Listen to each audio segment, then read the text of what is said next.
Eu nunca vou esquecer a noite em que aceitei o desafio de passar algumas horas no cemitério da cidade com meus amigos. O que parecia ser uma brincadeira virou um verdadeiro pesadelo. Tudo começou com sons estranhos, sombras que pareciam se mover e uma sensação de que não estávamos sozinhos, mas o pior veio quando percebemos que algo estava nos observando e nos seguindo. Até hoje, aquele grito que ecoou no meio da escuridão ainda me assombra, e tenho certeza de que o que enfrentamos naquela noite era algo que nunca deveria ser perturbado.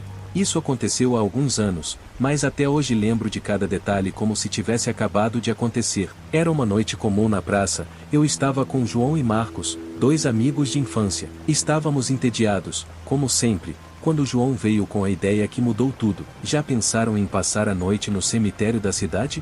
Dizem que tem gente que ouve vozes e vê coisas por lá. Marcos deu uma risada nervosa e respondeu: "E não acredito nessas histórias. É só lenda." Eu também ri, mas algo na sugestão de João parecia mais sério do que uma simples brincadeira. João não desistiu e começou a insistir. "Então provem. Vamos hoje. Não tem nada demais, é só um lugar com túmulos." Eu queria recusar, mas não queria parecer covarde, então aceitei. Marcos, mesmo hesitante, também concordou. Marcamos de nos encontrar à meia-noite no portão do cemitério.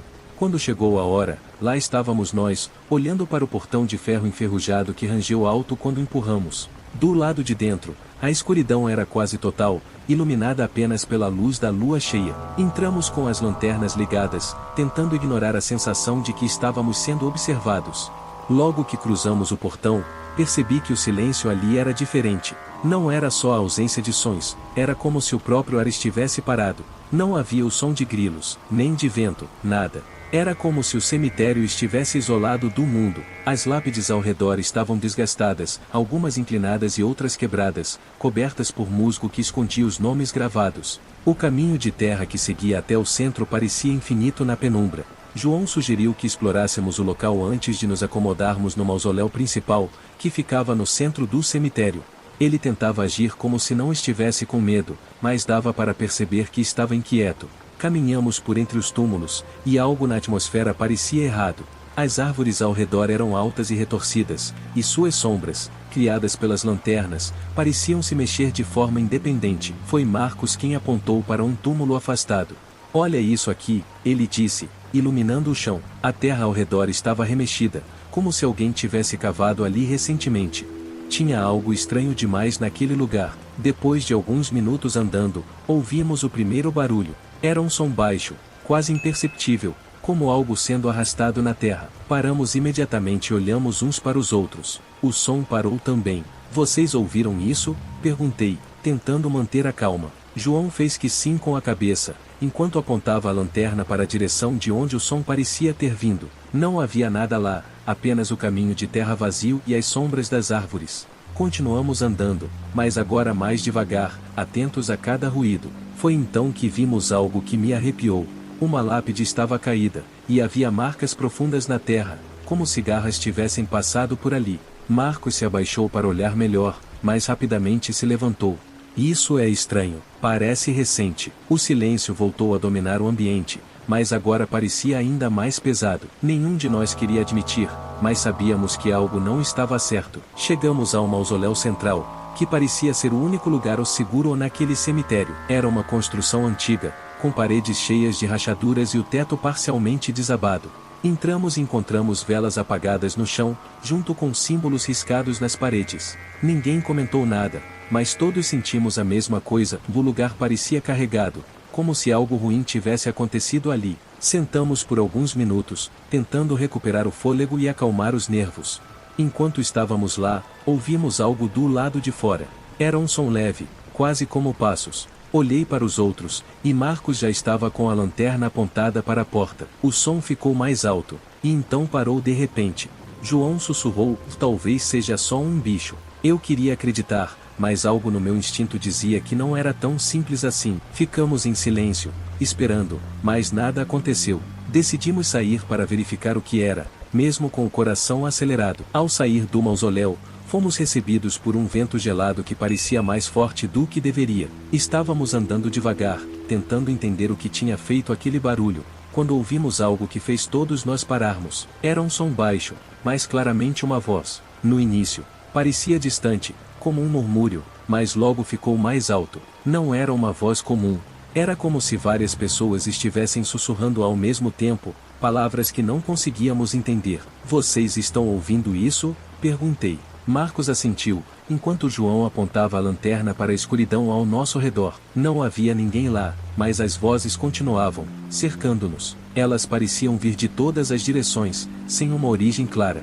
De repente, as vozes pararam, e o silêncio voltou. Mas não era um silêncio comum, era opressor, como se algo estivesse nos observando. Sentíamos que não estávamos sozinhos, mas não havia nada visível. Era assustador demais para ser ignorado. Após aquele silêncio pesado, decidimos continuar andando. Era impossível ignorar o medo, mas ficar parado parecia pior. Depois de alguns minutos, encontramos algo que nos fez parar de vez. Era um túmulo aberto. A terra ao redor estava remexida, e o tampo de pedra que cobria o caixão estava empurrado para o lado. A luz da lanterna revelou marcas profundas de arranhões ao redor, como se algo tivesse saído dali com força. Ficamos olhando, tentando entender o que poderia ter causado aquilo. Isso não é normal, sussurrou Marcos, quase sem voz. O cheiro ao redor do túmulo era insuportável, como carne podre misturada com algo ainda pior. João se abaixou para olhar mais de perto, mas recuou rapidamente, com uma expressão de puro pavor. Tem marcas de dedos aqui, e como se alguém tivesse subido do caixão, ele disse, quase sem conseguir terminar a frase. Ficamos imóveis, como se qualquer movimento pudesse piorar a situação.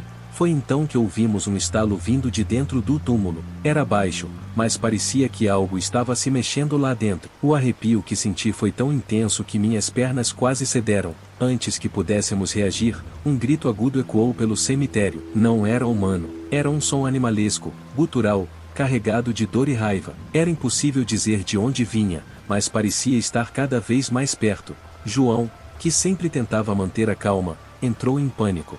A gente precisa sair daqui agora, ele gritou, e começamos a correr. O grito se repetiu, dessa vez tão alto que parecia atravessar nossos ossos. Eu não conseguia pensar em mais nada além de fugir. Enquanto corríamos, ouvi passos atrás de nós. Não eram os nossos, eram mais pesados, como se algo muito maior estivesse nos seguindo. Olhei para trás por um segundo e vi uma sombra enorme. Não consegui distinguir detalhes, mas sabia que não era humano. Continuamos correndo, mas o cemitério parecia maior do que antes, como se o portão estivesse cada vez mais distante. A sensação de estar sendo caçado era insuportável. Quando finalmente avistamos o portão, sentimos um alívio momentâneo, mas logo percebemos algo terrível, ele estava trancado. Era impossível. Lembrávamos claramente de tê-lo deixado aberto quando entramos. Marcos começou a puxar o cadeado com força, mas ele não cedia. João tentou subir, mas o portão era alto e tinha pontas afiadas no topo. Enquanto isso,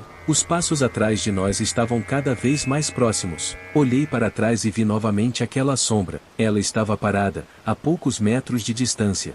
Não se mexia, mas dava para sentir sua presença, como se estivesse nos observando, decidindo o que fazer. A lanterna de João iluminou por um segundo o rosto daquela coisa, e foi o suficiente para me fazer perder o fôlego. Seus olhos brilhavam em um tom que parecia fogo, e seu rosto era uma mistura de humano e algo monstruoso. Isso não pode estar acontecendo, e murmurei, mas ninguém respondeu. Sabíamos que ficar ali seria nosso fim. Marcos foi o primeiro a tentar escalar o portão. Ele usou as barras laterais como apoio, enquanto João e eu empurrávamos por baixo. Assim que ele conseguiu passar para o outro lado, ouvi um som alto atrás de mim. Algo tinha se movido rápido demais, quase como um vento forte.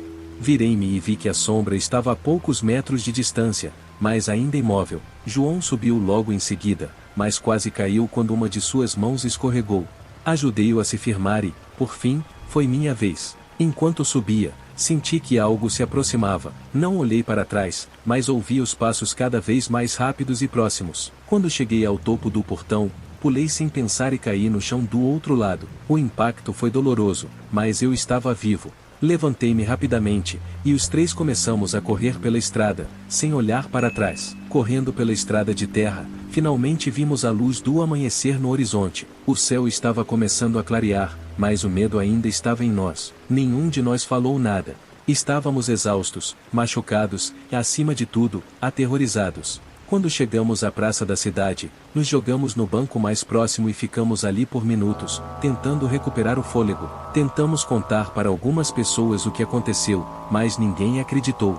Disseram que era só nossa imaginação, que tínhamos nos assustado à toa. Mesmo assim, sabíamos o que vimos, e nada no mundo poderia nos convencer do contrário. Eu nunca mais voltei àquele cemitério. Às vezes, em noites silenciosas, ainda consigo ouvir aquele grito, como se estivesse gravado na minha memória. Sei que aquilo ainda está lá, esperando por quem ousar entrar novamente. Se você gosta de relatos de histórias de terror, inscreva-se agora no nosso canal, para não perder os próximos relatos.